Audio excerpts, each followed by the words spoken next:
What's up, man? What's up, man? How you doing, dude? I'm good. I'm waiting for more tornadoes. Yeah, up there in Oklahoma. Yeah. Woo! Who would have thought I'd fucking live here? Oh, we're allowed to curse? Yeah, you're fine. I didn't know if this was like a PG-13 thing. You know, the kids are going to Listen, I definitely promote it to church folks, but I tell them, I warn them. I'm like, listen, it's good for you, but don't be square. Man,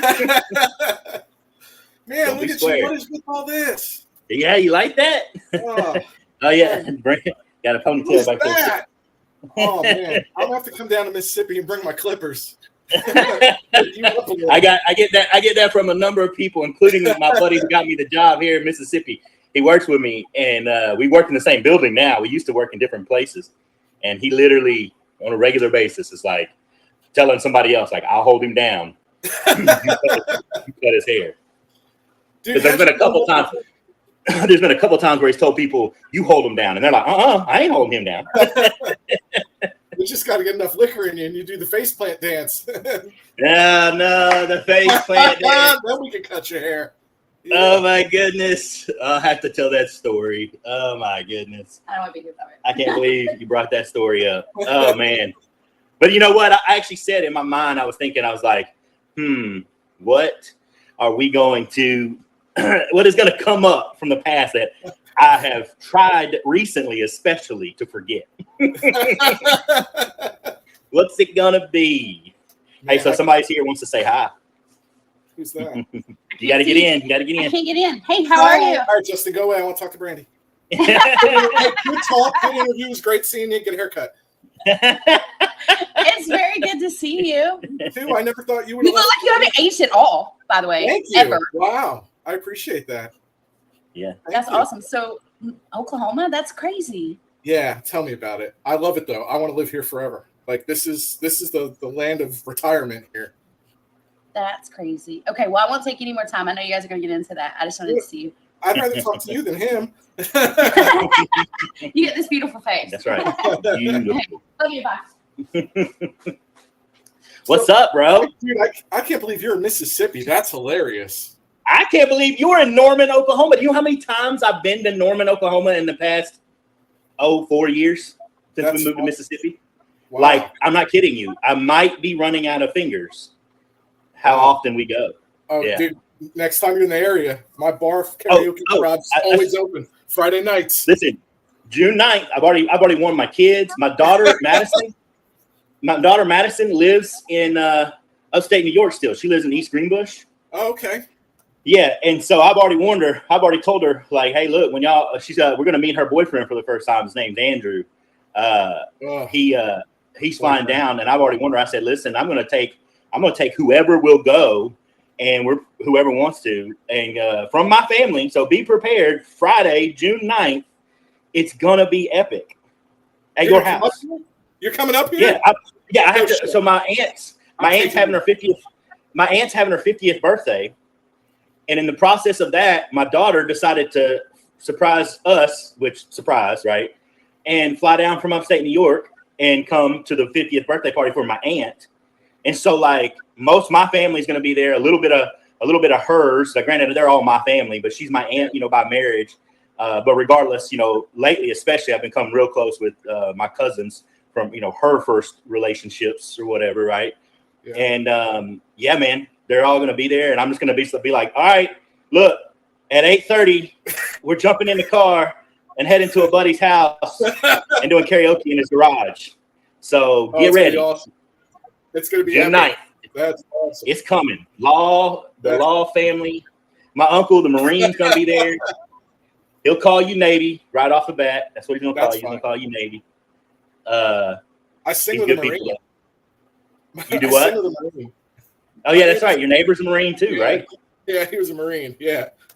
Yeah, ever since I moved here, man, he and I, like, every Friday night, we're outside drinking, watching sports, and then we roll into karaoke.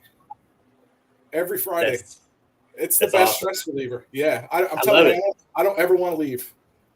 Cost of living is cheap, and the people are so nice compared to living on the East Coast. Like, it's amazing. It's almost like Mississippi. Like when we went down there for all those trips and when we commissioned, like just meeting the people out there, I mean, just super polite. They give you the shirt off their back. Yeah. Yeah, it's definitely the Northeast. It isn't that there's like bad people up there. It's just you just never can tell, and people are just not welcoming, you know. But down here in the South, in some of the flyover states like Oklahoma, it is very warm, and like you said, cost of living, you can't beat it. You cannot beat it. Definitely does. If we live back east, so like when I was in ensign, my first tour was in DC, and we lived in Southern Maryland. And I made more money, but it feels like it was so stretched out, like paychecks, you know. Like here, though, it's even for the kids. Like almost all the kids, my two oldest, they live in Oklahoma City. They have their own apartment, and then our other middle son, David's getting ready to move out next month to get his own place. You know, it's affordable for them, right? Where if we were back in Maryland, there's no way they'd be able to afford rent. You could out here, you get a house, you get an apartment for $600-700 a month, and it's all yours. Right, that's right. You get a roommate, and man, for $300 a month, you're living on your own. You know. That's yeah. So you got the whole family there. Yeah. So when we were in Maryland, Grace was living with her mom in Florida. Tom came with us to Maryland, and then he left, went to Georgia for a little while, and then he came back when he found out we were moving out here. And he came with us, and then when Grace graduated high school, she came out here. We brought her out for Thanksgiving, and she was like, "Okay, I can come back. I can do this." So man, all 4 kids. They chose to stay in Oklahoma. That's funny. I love it. Yeah, so the storms aren't bad, but like the sky is amazing out here, man. Like the view, the clouds, and even the storms. Like to see a wall cloud go past your house. You know, in the middle of a tornado season is pretty awesome. But it's only for a little bit of April, the month of May. Once the weather, the temperature settles out in June, that's it. It's over. And then we might get some sporadically here and there, but you know, it just becomes part of life, listening to the weather and watching the news. You know, paying attention to the alerts and stuff like that. When you meet my uncle, he's got a shelter, and so you'll have to, if you're ever down Yukon, Oklahoma way. You have to meet him and find out where he lives. That way, you get stuck in a storm, you know where to go. But it's a small bunker, so. So my aunt, she moved here from Florida. Like she came out here and visited us a couple of times and saw how the cost of living was, and she bought a house. She's got a shelter too. She's 7 minutes down the road from me. In fact, I was going to ask you, like, what is your aunt doing in Oklahoma? Dude, it's the cost of living. It's so much cheaper, and like I said, the people are just fighting. Yeah, I'm trying to get my parents. Your aunt's from New Jersey, right? Yeah, she was living in Jersey, and then she moved to Florida.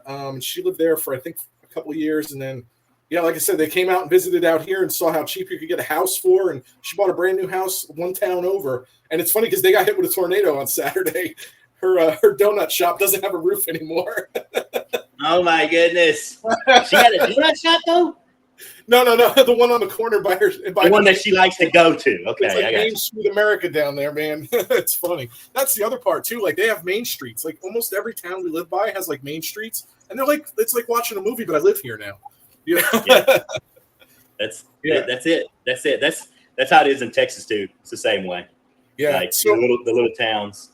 I was looking at retirement for Texas. I've got 5 years left on my contract, and I was thinking about that. The wife wasn't. She wants to go to the beach. But my neighbor's from Texas, and he was telling me that. Don't they all, man? Yeah. She just wants to live on the beach. And, you know, I used to love the beach until, I don't know, I think after a certain age, long drives to get there, and then it's like you get there and you're like, what are we doing? Sit here and absorb and the sun reflection, but still, you can only sit under the sun for so many hours before you're like, what are we doing? There's nothing to do. Like I go in the water, I get wet, I cool off, and I go back and I sit in my chair and I stare at people. Pretty much. I don't know.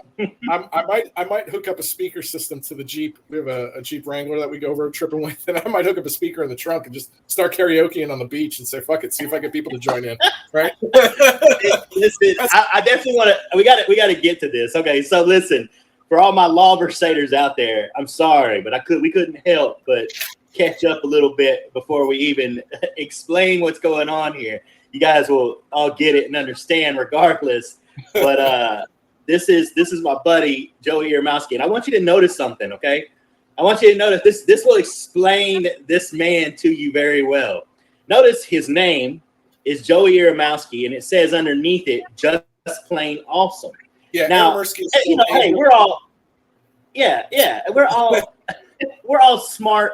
We're all smart guys, right? And witty. And so, like, doing something like that, no big deal, right? No big deal whatsoever, right? I can imagine any one of my friends, I wouldn't say anyone, but I've got a handful of them that would do like Joey.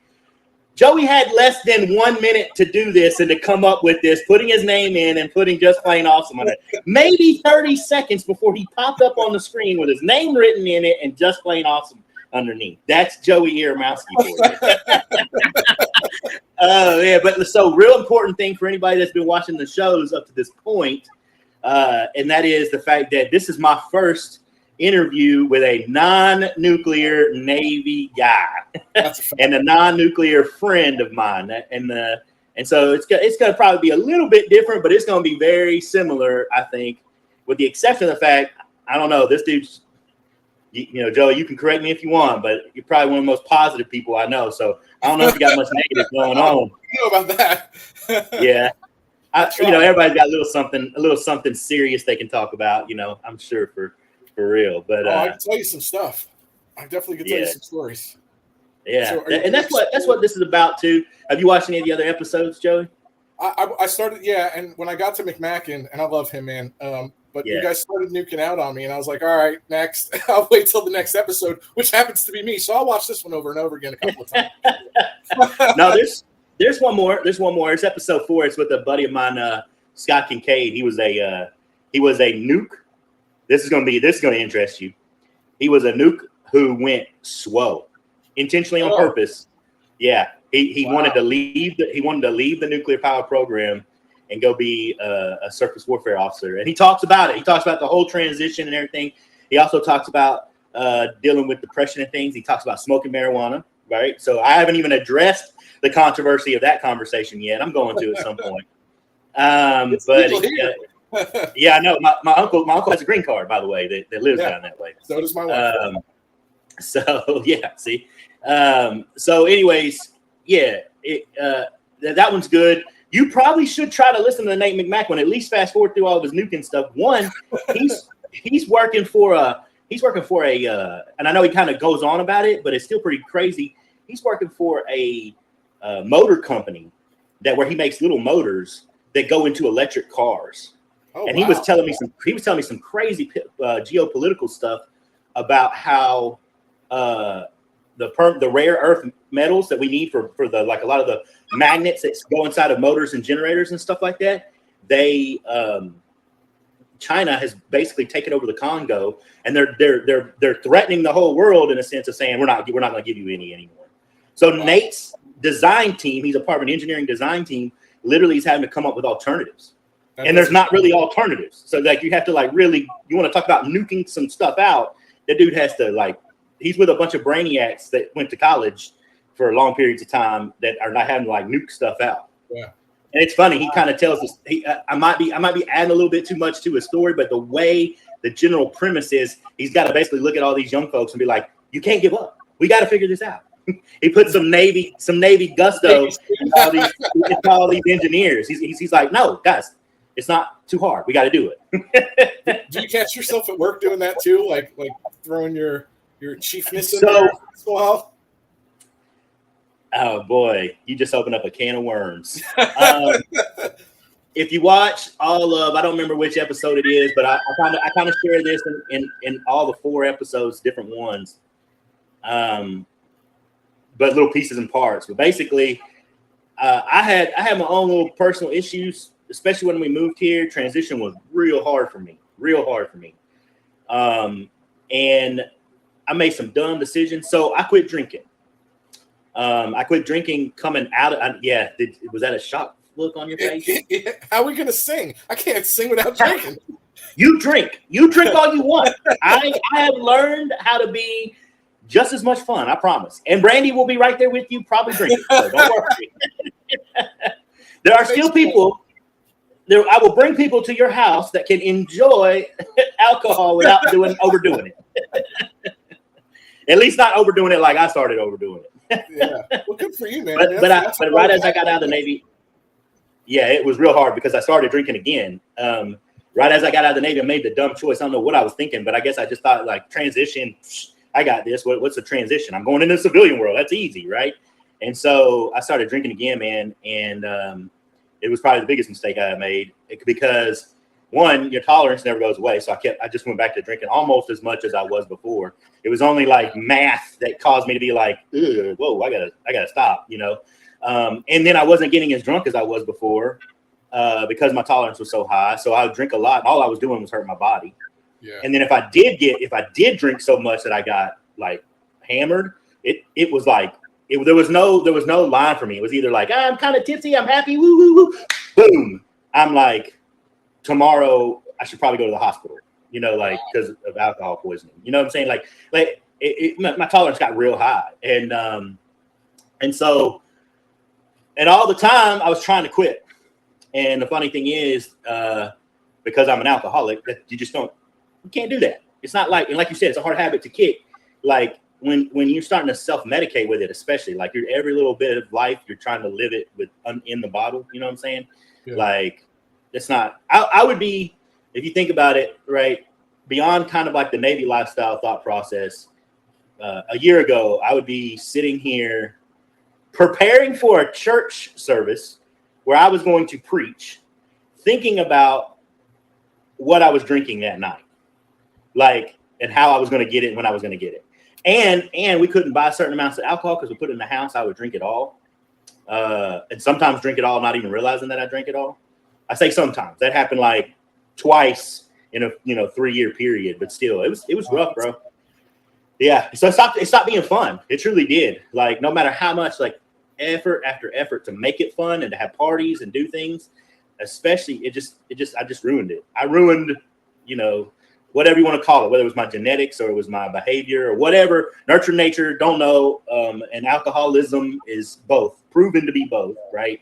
And its details are still kind of like out there for people, regardless of what it was for me. Yeah, man, I had to give it up. So I had a rough transition in the sense that, yeah, bro, the whole like coming in and being like, why do y'all kind of make this so hard? And the mix, because in the nuclear power world, there's still like a heavy veteran presence with a heavy or as equal civilian presence. So it's like 50-50. People have never been in the Navy and never in the nuclear Navy. And there's like a conflict there of all sorts and types, right? You can only imagine. And that conflict, man, it drove me crazy. I mean, literally drove me crazy. That's insane. So yeah, I definitely. What is that ringtone? I forgot to mute it. You didn't start off like we do in the Navy, where you say the interview's about to start. Please silence all cell phones and take. Please silence your cell phones. Yeah. My bad. Yeah. You're fine. When I was in DC, we worked inside of an agency that was federal. So the four branches that were there, we only made up 25% of the population within the command. And for most of us, all of the Navy outside of like the support rates were overseas at the embassies. And yeah, so I guess I kind of get that. Like working with civilians is tough because they have a different mindset than we do. I'll tell you, it's just like even going from enlisted to officer, that was a hard transition too. Like that was mind blowing. Yes. Yeah. I bet. So you can talk about that a little bit, but tell me what you're doing too in the process. Like as an LDO. So for everybody's information out there that's watching, Joey was a yeoman on board the Mississippi with me. Interestingly enough, when a new construction submarine, when you're building it, mans up, it's nothing but a bunch of nukes and like a yeoman. And he was the yeoman. A couple other non-nuclear, non-engineering, non-engine room people, but not many. And Joey had nothing but excuse me, nothing but us nukes to hang out with. That's how I learned how to sing. Yeah, listen. It was awesome, and we'll talk some more about that whole karaoke experience for sure. But then Demi and Joey ended up at the same shore duty, which was awesome. Yep. He was a yeoman at the prototype that I've talked about a couple times in videos, and I'll probably go into more detail over episodes. But I've been there. This was my second time of being there, and this was Joey's first. So we hung out in upstate New York and did some karaoke there too. And then we got basically like typical in life, in Navy life and military life. You get separated and you try to keep in touch as best you can with hey, what's up, man, on Facebook or Messenger or something like that. But I just saw pictures and followed you, of course, through your profile of becoming an LDO. And so go ahead, explain what it is you went from being an administrative clerk for a submarine, which is a huge deal. It's not like being a secretary. It's like you take care of so much stuff and you work directly for the XO, and you're basically you do all these things that hold stuff together for the submarine from an administrative perspective and personnel perspective. So you went from doing that, and don't forget, we got to talk about Jason Overcash, to being an LDO. It's the same. So I'm not tell me about what you do as an LDO. It's not that much different work relation wise, because on a sub, I never had a chief over me. Well, in Mississippi, we had Senior McDougal, and but the administrative part of it, I'm still reviewing people's admin. Again, like you said, I work directly for the XO and the CO, but being an officer is completely different. Yeah. I'll give you an example. So when I first put on ensign, I got to my first tour, and when I got there, my computer access wasn't set up. So I sat in the back of the office and just kind of observed everybody and took notes and went through processes and through files and stuff like that. And when I had done my first my check-in interview with my skipper, I had a laundry list of stuff that I wanted to make changes and things I thought were good, things were bad. So I'm briefing him on all this stuff, and he goes, "Wow, you did all that in a week?" And I was like, "No, sir, I was just briefing you on the things I'd like permission to do." And he goes, "It's your department. You're the department head. Do it." And I was like, "That's it? I don't have to get permission?" He's like, "No, just do it. It's yours." And that was, for me, professionally, that was life-changing, right? Because as an E6, as the YM1, you make decisions, but you have to get the COB's permission, or you've got to get the XO's permission, right? Where now as the department head, I can run the whole thing the way I see fit. And it's awesome. It's definitely better. And I can make changes that affect people's lives. Like when you're being a first class and being in the duty section and stuff, right? I can talk to people in recommendations, where now as an officer, that's where the line is different.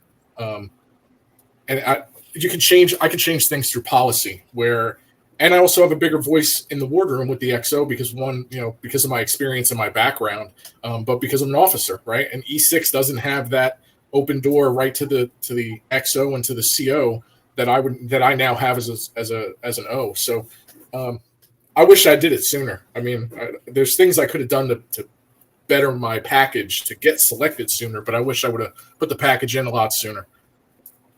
Because now I got to go out to 25 years. I have to figure out where you're at. It's funny. I'm going to figure out where you live because I have friends. We're involved in a ministry down there, a church that we love. And I'm actually if you go look on my Facebook feed, you'll see that I've been sharing. There's a special holiday coming up, and you do this counting of days thing towards it. I've been sharing these pictures of it, and the group that I'm sharing the pictures of, it's called a family fellowship there, is in Norman. It's literally at a church right off the interstate there. And they meet on Saturdays. They're a Saturday church. You remember me and all my weird differences, right? But yeah, so the pastor, it wouldn't be surprised, small world, but I would be surprised the pastor lives next to you. So you know where Lake Thunderbird is? Yeah, I've heard of Lake Thunderbird. Okay, I live 10 minutes down the road from Lake Thunderbird. Hey man, I gotta figure this out. Yeah, I know where I've heard of, everybody up there's told me about Lake Thunderbird, so I'm gonna figure this out. When we get there in June, I'll let you know what's up and where everything's at. I'm excited. That's gonna be awesome, man. It's gonna be cool. Yeah, dude, I know. There's a lot of people watching right now. I'll bet you are watching over time that are jealous. They're like, wait, what? I won't be surprised. I will not be the least bit surprised if I get messages or comments, but definitely messages on Facebook when I post this video on Facebook, with people being like, "Where's it at? No, I'm gonna be there. Do not." Listen, my garage door's open. If the lights are on, we're singing. Listen, bro, you better tell your people on your block. You better be like, "Look, dude, we do this every Friday till like 2 a.m. Nobody complains. So awesome. Nobody complains. It's so awesome." Yeah. All right, so your officer job, it was a definite transition difference. Yeah. In how you were able to implement change. Right. Now, I want to be upfront because I have a lot of people that watch this video. Some of my family or anybody else, that's not so connected to the Navy that might watch this won't understand what I'm about to say.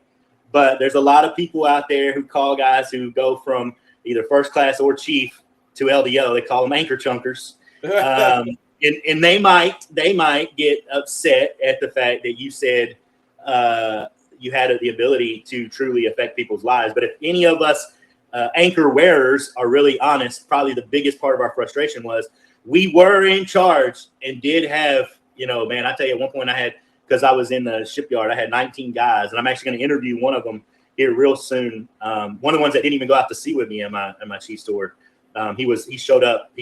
I'm pretty sure he showed up right as we went into the shipyard after a big deployment. But anyways, I had their lives in my hands. You know what I'm saying? But it was different though. Remember, I didn't make chief.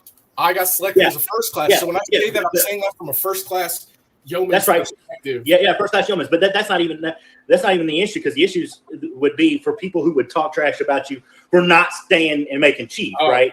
But what I'm trying to say is that even if they were to do that, where they would be mistaken, and they all know it, we all know it, is that even though I had these dudes' lives in my hands were forced to stay open, and somebody could come along and pick at them all the time. Yeah. In a way to where I couldn't, as well as I would like to, cover them.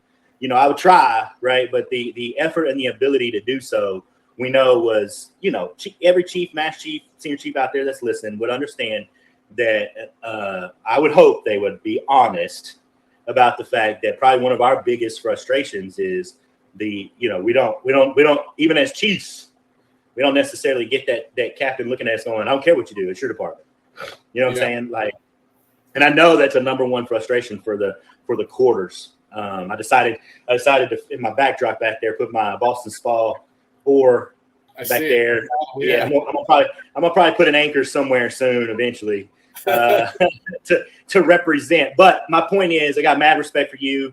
I got mad respect for my buddy who went SWO, and he did it because he wanted to have more impact. He said the same thing in his videos. Now, granted, he said in his videos, and I don't know if you can comment to this, but he said that, like, as much as he went that way for that reason, he did not have, in his situation and circumstances, he did not have the kind of influence he thought he would, but he did still have influence. He still loved it, but he hated it all at the same time. I guess it depends on what the influence, it depends on what the influence is of, right? So I'll give you an example. So where I work, we work with a lot of maintainers and air crewmen, and they're currently going through a situation right now where the powers that be somewhere on the West Coast decided, when they go on this specific type of trip, they don't get to get per diem. And myself and the warrant that's next door, my counterpart at the other squadron, we looked at each other and went, "Well, what book are you reading?" So the way I would compare it is if I would have went the chief route, you can change. You're leading and changing things from a deck plate level, right? So your impact is direct to the sailor, where as an officer, my impact is not that direct. Even to the ship's office that I have now, I've got 13 yeoman PSs and an NC. My impact is not that direct. Like, I don't control Liberty. I have a chief that does all the chiefy things, right? I don't do those. I rely on my chief to do that. But when it comes to the overall policies of things and how we structure the office to make it work for them, that's where I have direct control. And also being admin, right? I'm not in weapons or maintenance or tactics or ops where I could go into the XO's office and Skipper's office whenever I want. I don't need an appointment. You know what I mean? I'm admin. I've got a folder in my hand. I must be here to bring you something and tell you something, right? And usually that's kind of how the conversation starts. I'll grab something like, what's going to the Skipper today? Yep, let me bring that in and see if I can drop some seeds and, you know, things like that. But like when it comes to policymakers, that was the first thing we thought of when they said, oh, nobody gets per diem. We said, you know what? Watch this. We'll just write new instruction. That's easy. Your instruction's old. We'll just revamp it, reroute it. And I'm going through that right now at work, where we're fighting the powers that be. But again, that's not direct deck plate impact on the sailors, but that's going to impact their pockets. You know, quality of life. You're not paying out of pocket for meals and not getting reimbursed for them. But I'm doing it from a whole different perspective now than I would have if I would have stayed enlisted. Right. That's huge. Yeah. No, yeah. I'm with you, man. I think it serves. So for anybody in any industry, even, if you can grasp the idea of chain of command, not in a dogmatic sense or in a sense of who's, and this is what my buddy Scott said in his the episode was a hard thing for him, was there was too much of a level of arrogance of I'm so much better than they are type mindset. In the officer realm in the community. And he said it wasn't everybody, but when he ran into it, really pissed him off, right? We have it. We have it in our command too, with the JOs when they first get there. Yeah. And he's what he said, JOs are sometimes really bad. But if you can just understand that there's a reason, you know, and there's a good reason for the type of placement and the type of, you know, authority structure, if it you know, I don't know, man. I feel like there's an answer. You know what I'm saying? There's an answer to a good team. And I think a good viewpoint of the potential direction of a right answer is the concept of, you know, an officer and a what other branches call NCOs and the chief and then from the chief down to the LPO down to, you know, it's just this whole like, and it's a way of bringing people in. It's a way of advancing people. It has the potential to be a really good answer. It doesn't always turn out that way. And that's what a lot of my videos, a lot of these episodes have been about is, you know, where it's faulty, but there is some positive side to how it worked. And that's kind of problematic too, is when you go into the civilian world and you don't, I mentioned this again, multiple episodes, the camaraderie piece that you have in the Navy that helps build that kind of teamwork that like even a staunch chain of command can work in because you have the camaraderie, you know. Civilian world just doesn't understand that. They don't get that. Some people do. A lot of times it's military guys that get it, but it's so beneficial. It's so much better when you actually care about the people that you work around, no matter what rank they are, no matter what level of position they are in any company, right? It's just so much better. I think that you're scaring me about wanting to retirement. I've worked with civilians before and I've seen it, but I guess I always kind of just shrug it off like, well, you know, they're just you need to. I don't want to spend all of our time talking about it. I don't want to scare you, but you really need to finish that Nate video, the Nate McMacken one, and listen to the next episode 4. I'm not saying don't listen to all of them. The first episode's great. It's by the guy who created the term Lawversate. It's with the guy who just witty, awesome, good person. Just a guy I worked with at one of the prototype tours. The second one's a submarine nut who I worked with in the second prototype tour.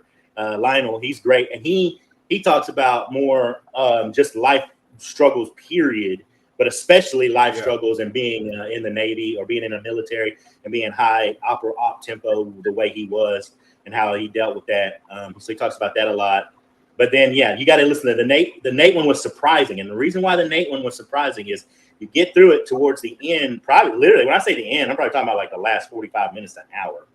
We dealt with the transitions talk, and there's a lot of repetitive stuff in some of these where I talk about like what I went through and what I've gone through in more detail, but you get it a little bit different each time, and a little bit more pieces here or there. And I knew that was going to happen from the first episode when this thing started to develop the way that it did.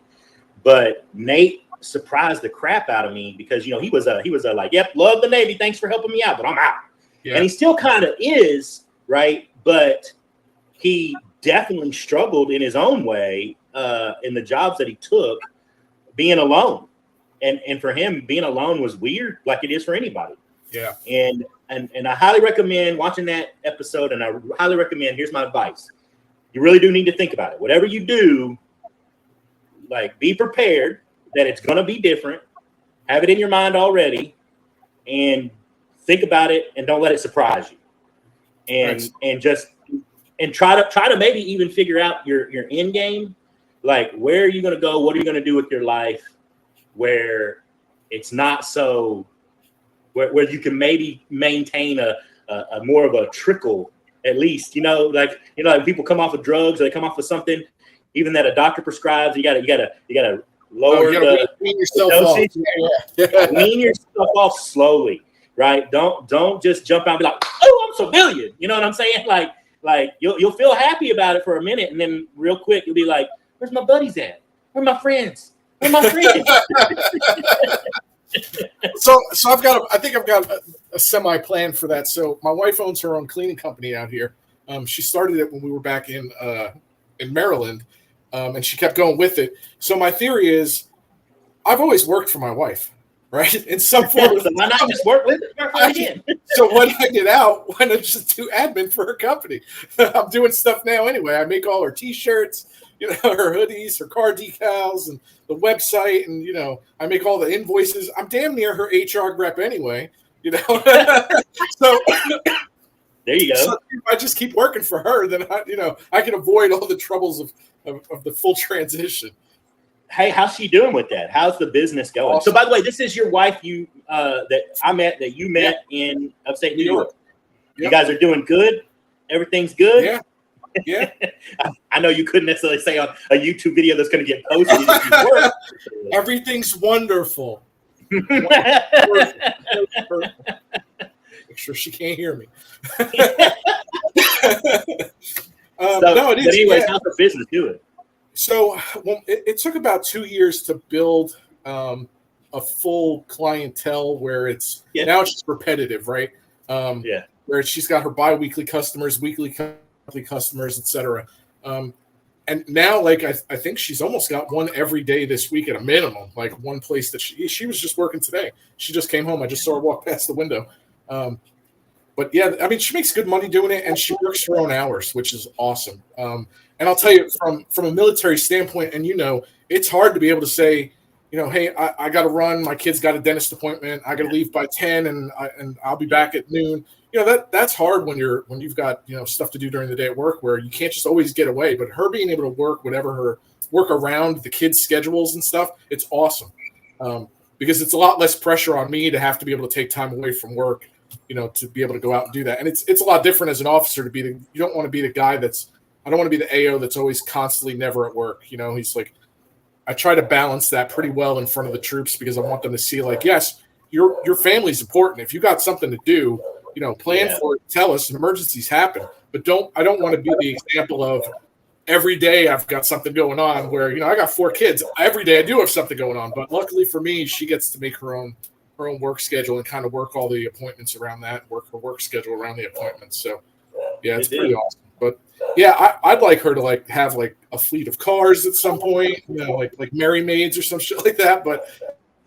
just I got to make sure employees. Yeah, I got to secure a job for myself. You know what I mean? That's the end game. I got to make sure she's got a full blown company for me to work at.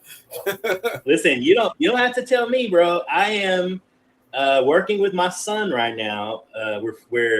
We are coming up with we have been working through a business plan to start a market garden, and we got a nursery upstairs right now where the plants are coming out, where we got 2 plots set out in the yard, and I'm doing this for him. I'm using his labor to get him to realize that he can make his own money.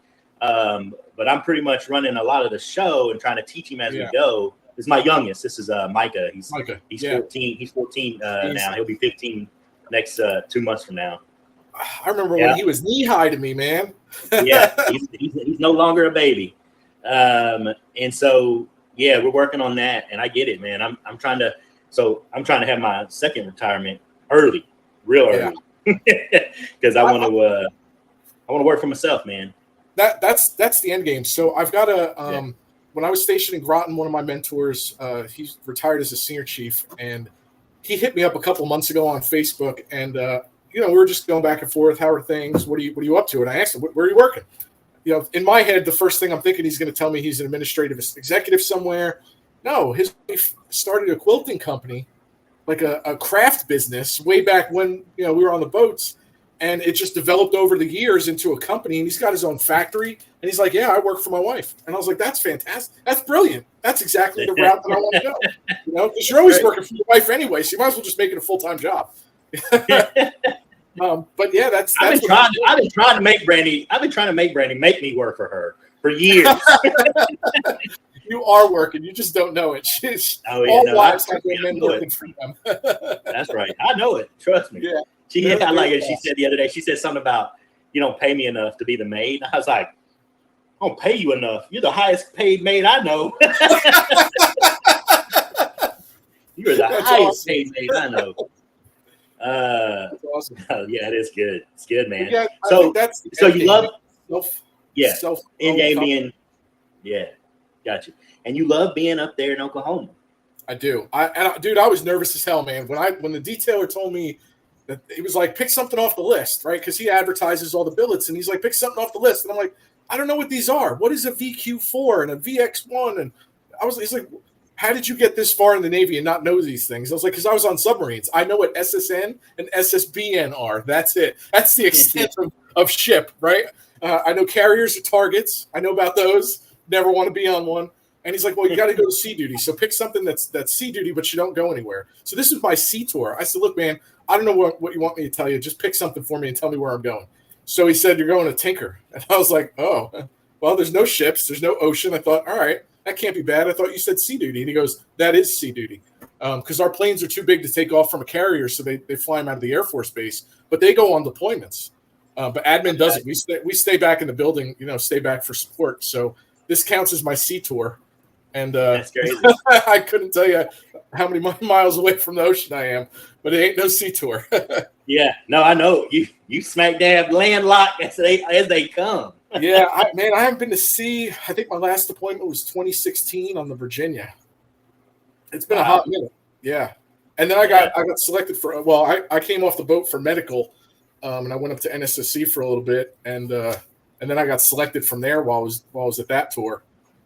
Just never been back to sea since. And that's the plan. I'm trying to line it up to go to the for my next shore duty, to go down the street and work at the schoolhouse. Even though after Boston Spa, I said I would never do another schoolhouse again. I'll try it from the officer side and see if it's better. Schoolhouses are great, man. What are you talking about?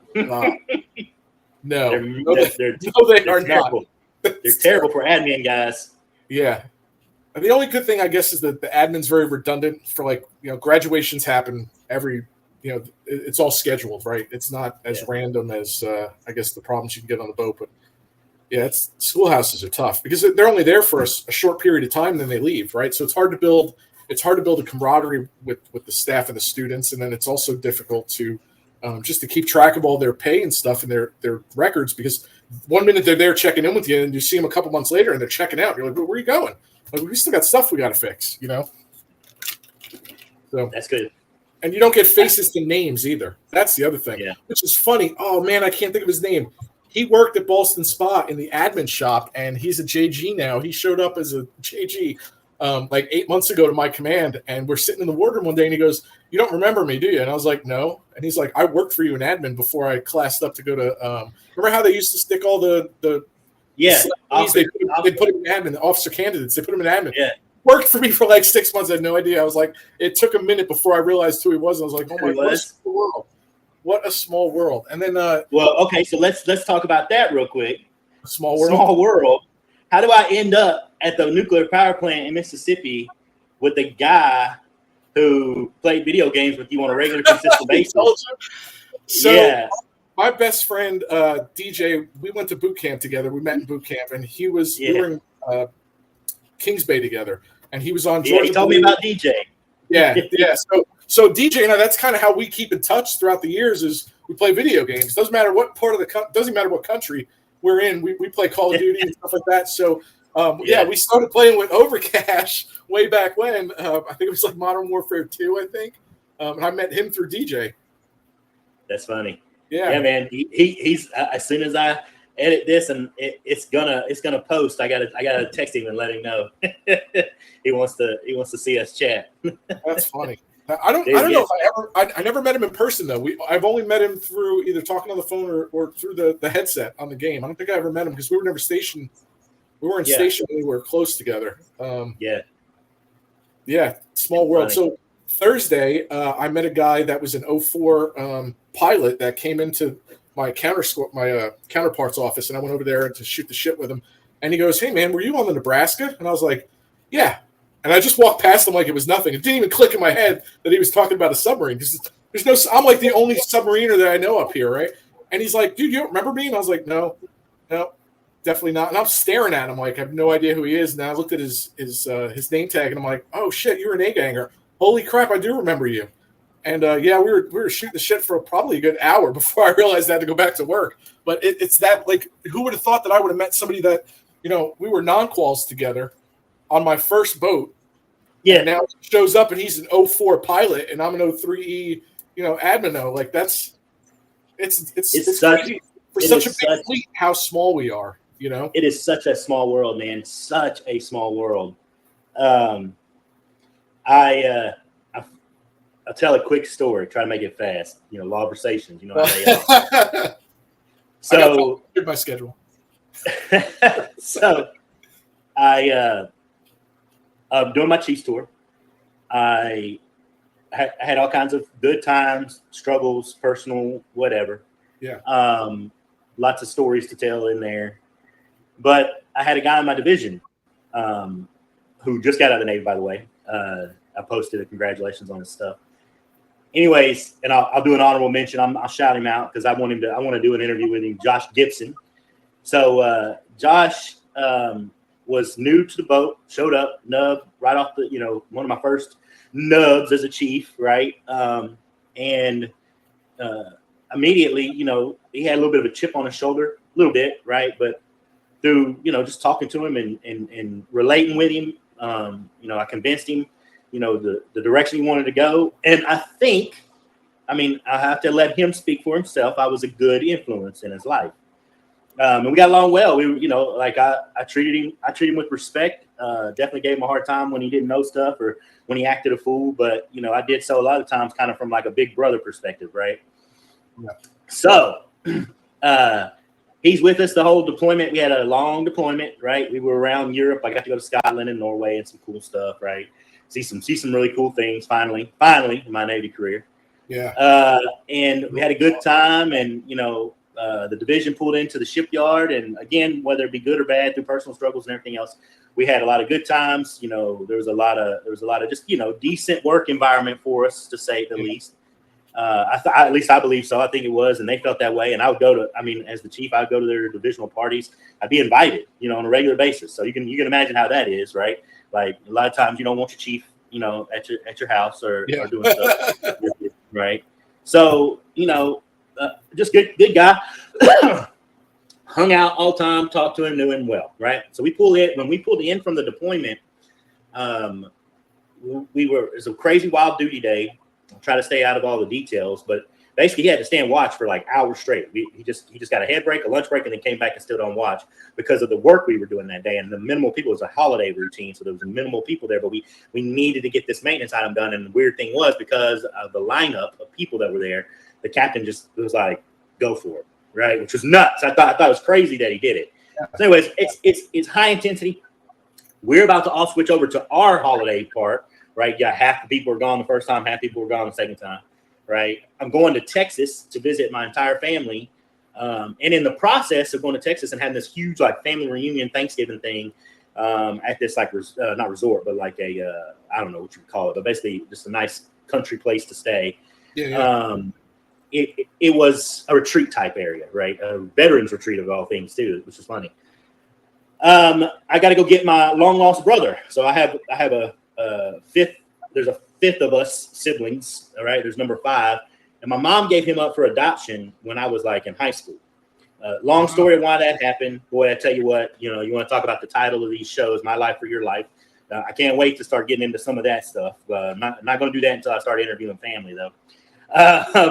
So, anyways, this dude is my brother. I met him on a bunch of different FaceTime calls and stuff, and we talked, and basically I was going to go stay with him, and my family was going to stay with his family for a night, and then we were going to follow, or he was going to follow us in a kind of beat up, decent car, but it had all kinds of problems, stuff that needed to get fixed, and had a radiator leak, so that we could follow, and just in case anything happened, we could be there for him. But he was confident that they could make it. He just would like for us to ride with him.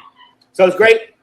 I'm going to get to meet him, right? And so I'm setting up all this stuff for the trip and everything, and I'm talking to him on the phone. And so we get done with this crazy day, and Josh is on watch, and I had to go up topside to call my brother after I review his logs, and I'm like, hey, they've eaten dinner and they're about to relieve you. He's like, yep, I know. Can't wait to get off watch. I'm like, all right. So I go up topside, and I'm talking to my brother, and he's telling me what city. For some reason, the conversation was about, because we were going to the city. The city was nothing. The high school we went to was called some weird name high school in North Carolina. I was like, oh, okay, cool. And so I go back down. I'm about to finish reviewing logs, and Josh comes around. He's taking logs behind me as I'm on the computer reviewing logs. There's a Virginia class interim middle level, right? Yeah. The New Hampshire. This was the New Hampshire. I was on the New Hampshire, by the way. And so I'm reviewing logs, and he passes by me, and I think about Josh. I'm like, hey, man, where'd you say you were from in North Carolina? And he mentions the name of the town and how it's right outside. I think it's Goldsboro, North Carolina. And I kind of was like, wait a second. You've told me the name? I had his high school written in my officer notebook. You know what I'm saying? Like my div officer notebook. I knew, I was like, what was the name of the high school you went to? And he named the high school. And I'm like, bruh, you're 20. He hadn't even turned 21 yet. And he's like, yeah. And I'm thinking about my brother. And I'm going, you wouldn't by any chance know a guy named Mitch Davis. And of course he does the whole, Chief, shut up, Chief, shut up, shut up. I was like, yeah. I was like, do you know Mitch? He's like, yeah, of course I know Mitch Davis. He's like, we were in athletics together.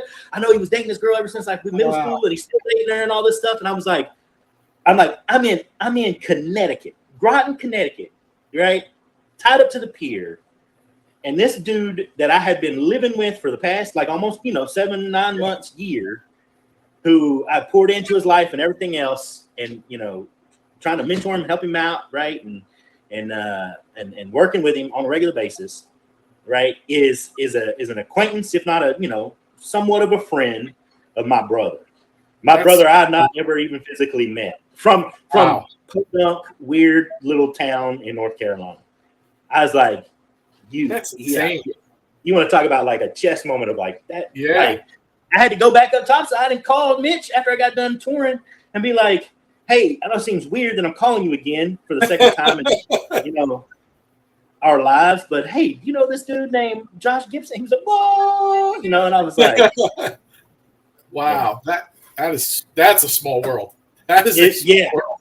What dude, you want to talk about I felt claustrophobic. I'm out on the top side, wide open, right in Connecticut. And I'm like, it's so small. Who is your YNC on New Hampshire? I wish you would not have asked me that. Acevedo. Oh, Ace. Nice. Ace. Yeah. That's awesome. Of course. I love Ace. And then Serrano. Wait a minute. You were on the New Hampshire with Ace? And then you know who Serrano, Hector Serrano? Yeah. So yeah. What year was this? What years were you on there? It was the same time you were probably on deployment. We were on deployment about the same time you were in Virginia. Yeah, 2016. Wow. We were right next to you guys on the pier all the time. That's right. How odd is that? And I don't think I've ever saw you. I never saw you either. Never saw you. I definitely talked to. I know now that you said something, and for sure, I want to say it was either Ace or Hector. I can't remember which one. Both of them, I loved them to death. But I can't remember who it was that I definitely spoke to them about you for sure. I remember now. It was probably Ace. It's right before we deployed, man. I leaned on him, You know Joey Morales? Yeah. How do I Um, know Joey Morales? he was at the squadron. He was at NSSF Okay. as the Yeah. YNC for a while. Yep. Yeah. Before I went on deployment, my first by myself YM1 tour, I leaned on them heavy for advice. Yeah.